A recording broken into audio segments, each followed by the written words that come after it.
I'm Carrington, and welcome to RamTv. Welcome back, Rams. I'm Selena. And I'm Jamie. How'd your weekend go, Selena? My weekend was great. I went to the beach with my friend and just kind of hung out. What about you? Oh, I had a good weekend. I just pretty much stayed home and relaxed. That's awesome. Now, let's start off with our weather report for this week. Hey Rams, it's Xander, back again for another weekend weather report. Moving into tomorrow, we have a high of 73 and a low of 46. On Friday, we have a high of 77 and a low of 48 degrees. On to the weekend, where on Saturday, we have a high of 71 with a low of 50. Finishing the week on Sunday with a high of 71 and a low of 54. That's all for the weather this week. Now back to Selena. Thanks. Up next, we have our sports updates with Dominic and True. Let's see how our Ram athletes are doing. Hey Rams, it's Dom and True. Both the boys and girls cross-country team participated in the 24th annual Bellarmine Prep Invitational last Saturday. The boys finished 8th out of 17 schools in the boys varsity race. Leading the way for the Rams was Evan Sanderfield, who finished in 15th place. The Silas girls participated in the JV races, 11th to 12th grade JV races, and the sophomore JV races. Leading the way for the Rams in the upperclassmen race was Veda Smith, apologize if I got that wrong, who finished in 8th place. Leading the way in the sophomore race was Kate Schaus, who finished 10th in her race. Last Thursday in the Pierce County League opener, our Rams got shut out by Stadium 7-0 in their match here at Silas. Girls soccer resumes action next Saturday, September 16th, when they travel to Lakewood on the Lakes Lancers at Harry Lang Stadium, kickoff scheduled for 1 p.m. The girls swim team began their swim season against Stadium Tigers here at the Silas Pool. An extremely competitive, hard-fought match. Stadium pulls out the victory of 94-86. Good luck, ladies. Keep the hard work.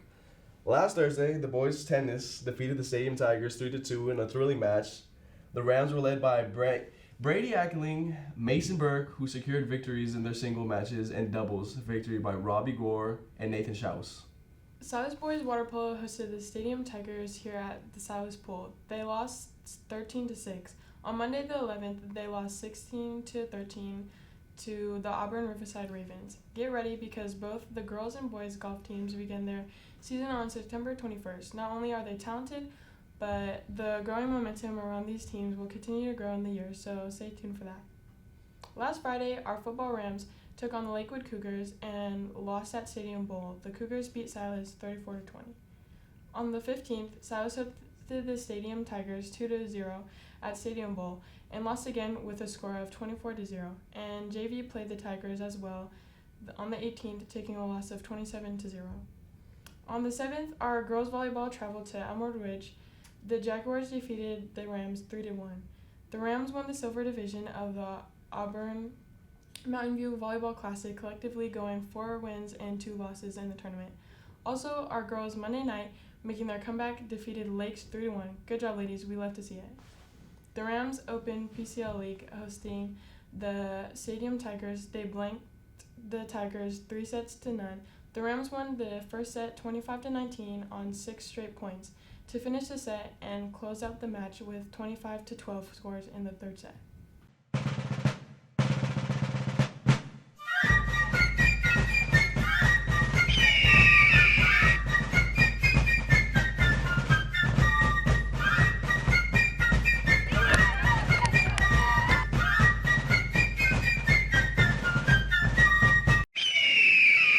Hey Rams, my name is Kaden and I'm here to bring you your weekly special segments. Thursday, the 21st, the varsity tennis team will take on Mount Tahoma here at Silas at 3:30 p.m. Friday, the 22nd, the varsity football team will be taking on Huniet High School at Stadium Bowl. Monday, the 25th, the boys tennis varsity team will be taking on Bonnie Lake at 3:30 p.m. at Bonnie Lake High School. Tuesday, the 26th, the JV girls volleyball team will be taking on the Lincoln Lynx at 5:45 p.m. at Lincoln High School. And last but not least, the varsity girls volleyball team will also be taking on Lincoln starting at 7:15 p.m. at Lincoln High School. That's all for now. Back to you, Selena. Hey Rams, another quick announcement about esports. It's on its way and specific dates are to be determined. The games we're looking at playing are Rocket League and Overwatch 2.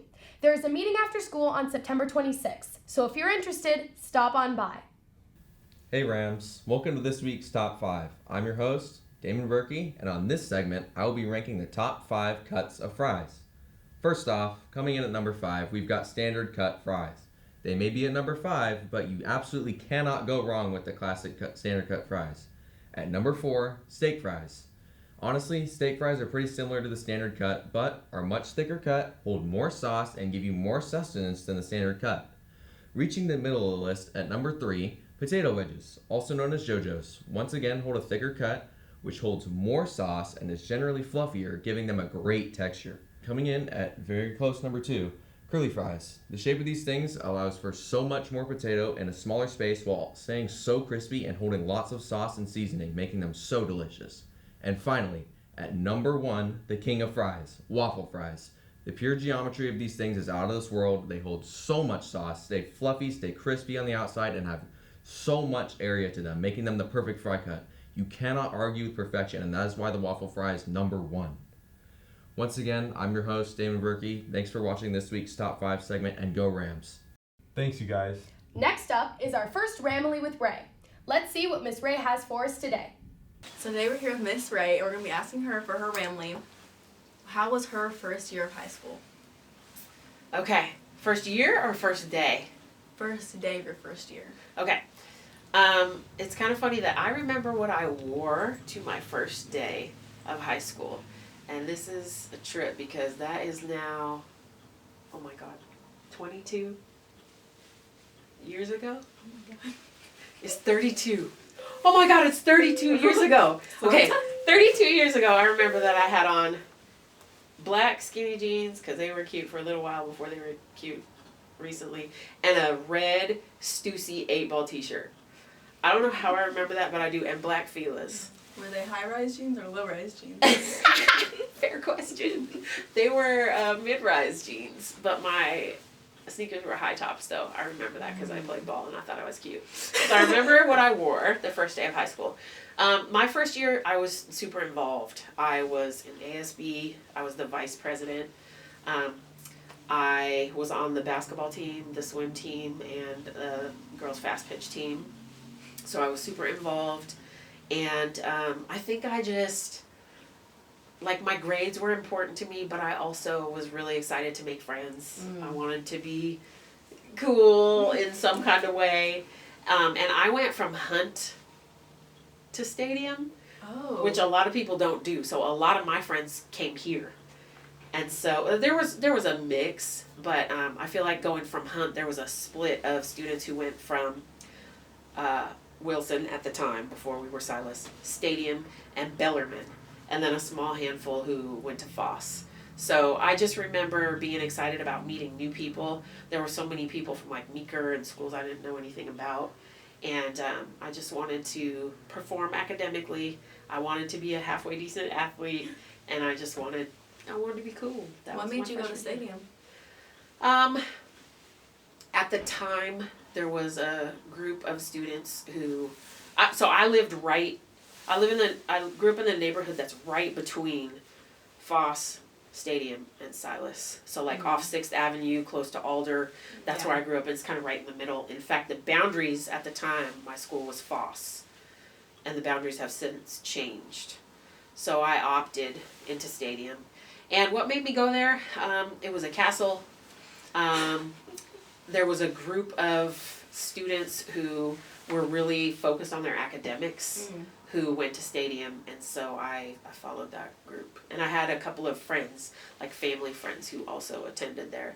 It's interesting to think now about how life would be different had I gone to called Wilson. Would you have gone to Wilson? Well, my 2 best friends went here, so I still feel like I had a connection to here. And this dude that I was really crushing on went here, but I'm glad I went to Stadium, but now I'm all Ram.